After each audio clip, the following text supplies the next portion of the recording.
सभी को नमस्कार दोस्तों। आज हम देखेंगे नेट पेपर 2। जैसे कि हिंदी का नेट पेपर 2 है, उसके अंतर्गत आखिर हमें क्या पढ़ना होगा, किस तरह से पढ़ना होगा, किस तरह से पढ़ने से हम इस नेट पेपर 2 को क्लियर कर सकते हैं। तो आइए देखेंगे आज हम, जैसे कि यहाँ पर 10 चैप्टर हमें दिए जाते हैं, यानी 10 चैप्टरों में से हमें पढ़ना होगा। जैसे कि आप जानते हैं कि हिंदी भाषा का विकास और हिंदी भाषा का साहित्य यानी हिंदी साहित्य और साहित्य शास्त्र, साथ साथ वैचारिक पृष्ठभूमि और हिंदी कविता, उपन्यास, कहानी, नाटक, निबंध और इनके साथ साथ अन्य विधाएं जैसे कि आत्मकथा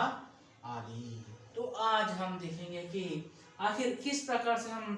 प्रिपरेशन करने से ये नेट पेपर 2 को क्लियर कर सकते हैं। ठीक है, तो उससे पहले हम एक बात इस पर ध्यान देना होगा कि आखिर पिछले वर्षों के प्रीवियस पेपर्स को अगर हम एक बार ऑब्जर्व करेंगे तो हमें ये देखने को मिलता है कि जैसे कि अधिक से अधिक प्रश्न किन अंशों से, किन चैप्टरों से पूछा गया। जैसे कि पहले 50 अंकों के लिए पेपर था और उस 50 अंकों के लिए पहले आखिर क्या क्या पूछा जाता था कि मैं जहाँ तक बहुत सारे प्रश्न पत्रों पर ध्यान दिया और वहाँ मैंने यह ऑब्जर्व किया कि जैसे कि देखिए पिछले प्रश्न पत्रों में ये हिंदी भाषा का विकास इस चैप्टर से 50 अंकों में से यानी 50 प्रश्नों में से हमें 2 या 3 प्रश्न देखने को मिल रहे हैं। और उसके साथ साथ हिंदी साहित्य का इतिहास जो है बहुत बड़ा चैप्टर है और इस चैप्टर में अलग अलग और भी विभाग होंगे। तो आखिर किस से कहाँ से हमें ये जो है प्रश्न देखने को मिलते हैं। तो जब मैंने ऑब्जर्व किया तो वहाँ पर इस प्रकार से वे लोग दिए हैं कि पिछले वर्षों में कि हिंदी साहित्य के इतिहास जो भक्ति काल है, भक्ति काल से जो है कम प्रश्न पूछे गए हैं। जैसे कि 50 प्रश्नों में से 5 या 6 प्रश्न भक्ति कालों में से पूछा गया है अप्रॉक्सीमेटली, ये बराबर नहीं, ये अप्रॉक्सीमेटली है। और उसके बाद में बहुत सारे प्रश्न हमें जो है ये समय से संबंधित यानी कालक्रम के अनुसार रचनाएं जो है संवत के आधार पर या तो फिर वर्ष के आधार पर कब ये जो है इनके रचना के समय है, इस प्रकार से जो है प्रश्न पूछे गए। तो हमें अधिक से अधिक क्या करना होगा कि अधिक से अधिक ये जो है गद्य भाग यानी गद्य काल जो आधुनिक काल है, आधुनिक काल पर हमें जो है बहुत कुछ ध्यान देना होगा और इसी पर ध्यान देने से हम बहुत सारे प्रश्नों के उत्तर हम कर सकते हैं। और उसके बाद में जो है हम देख सकते हैं कि स्थापना के जो है 5 प्रश्न दिए जाते हैं और ये जो है पठित यानी अपठित अंश से जो है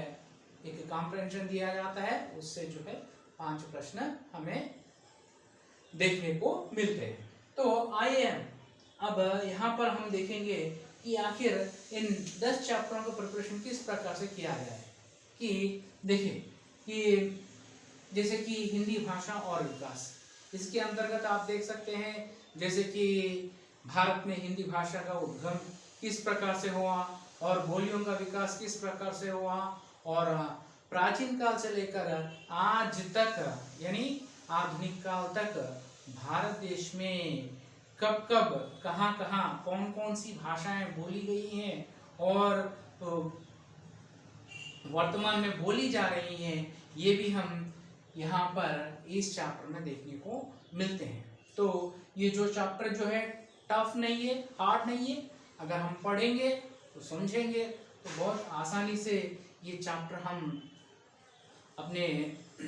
दिमाग में चला सकते हैं, याद कर सकते हैं और बहुत इजी चैप्टर है। इसमें आखिर हमें यह पढ़ना होगा कि आधुनिक काल में भाषाएं आज भारत में क्या क्या है,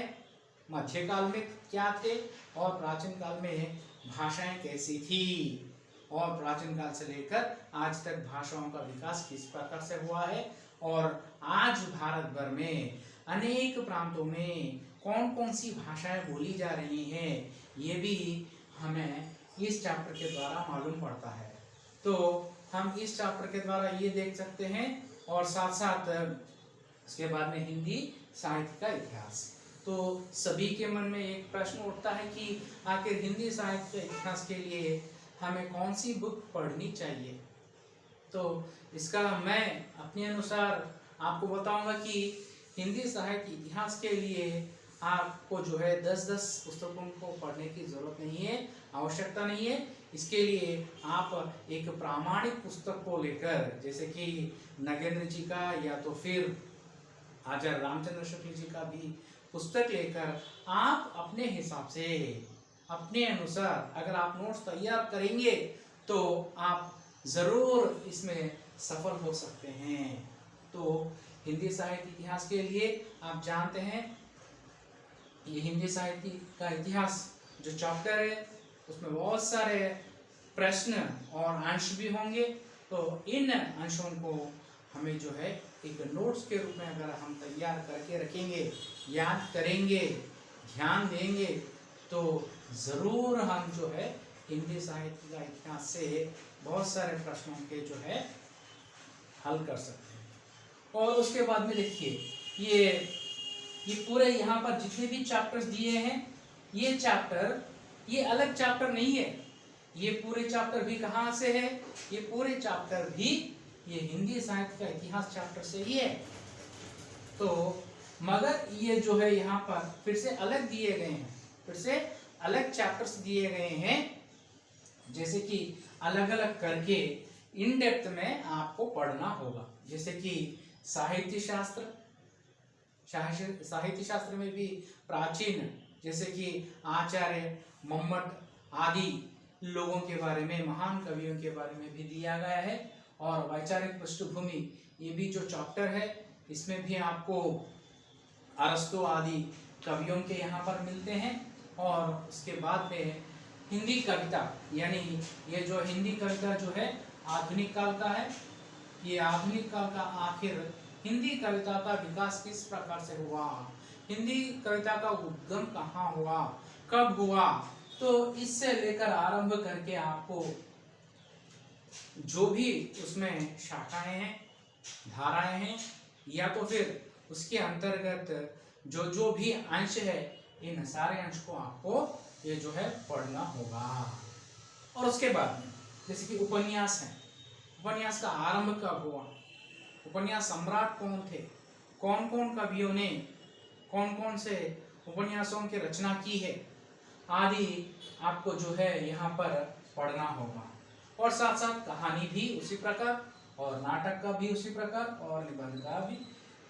उसी प्रकार आपको प्रिपरेशन करना होगा, यानी पढ़ना होगा, यानी ध्यान देना होगा। और उसके साथ में आत्मकथा, जीवनी, और साथ साथ और कुछ एक आध जो विधाएं हैं, उन विधाओं के बारे में भी आपको जो प्रिपरेशन करना होगा। तो इस प्रकार अगर आप इन विषयों पर ध्यान देकर एक नोट्स तैयार करें, ताकि आप उन अंशों को आसानी से समझ सके, याद रखें, और याद रखकर आप नेट पेपर को क्वालिफाई कर पाए। तो और उसके साथ साथ मैं आपको ये भी समझाना चाह रहा हूं कि जो पिछले 3-4 वर्षों से आपको अधिक से अधिक प्रश्न ये रचनाओं का कालक्रम और समय, यानी रचनाओं का कालक्रम, यानी जैसे कि उदाहरण के तौर पर देख सकते हैं कि कुछ रचनाओं को देखकर इन्हें जो है क्रम के अनुसार रखने के लिए, समय के अनुसार, कि 1910 में कौन सी रचना हुई, 1920 में कौन सी रचना हुई, इस प्रकार रचनाएं दिए जाते हैं। और उनके लिए मैचिंग भी दिए जाते हैं, या तो फिर कभी कभी उन्हें जो है एक क्रम में रखने के लिए, समय के अनुसार रखने के लिए पूछा जाता है। तो इस प्रकार अगर आप नेट पेपर 2 के लिए इन 10 चैप्टरों को ध्यान से पढ़ेंगे तो जरूर अपने जो है नेट पेपर 2 क्लियर करने में कामयाब होंगे। धन्यवाद।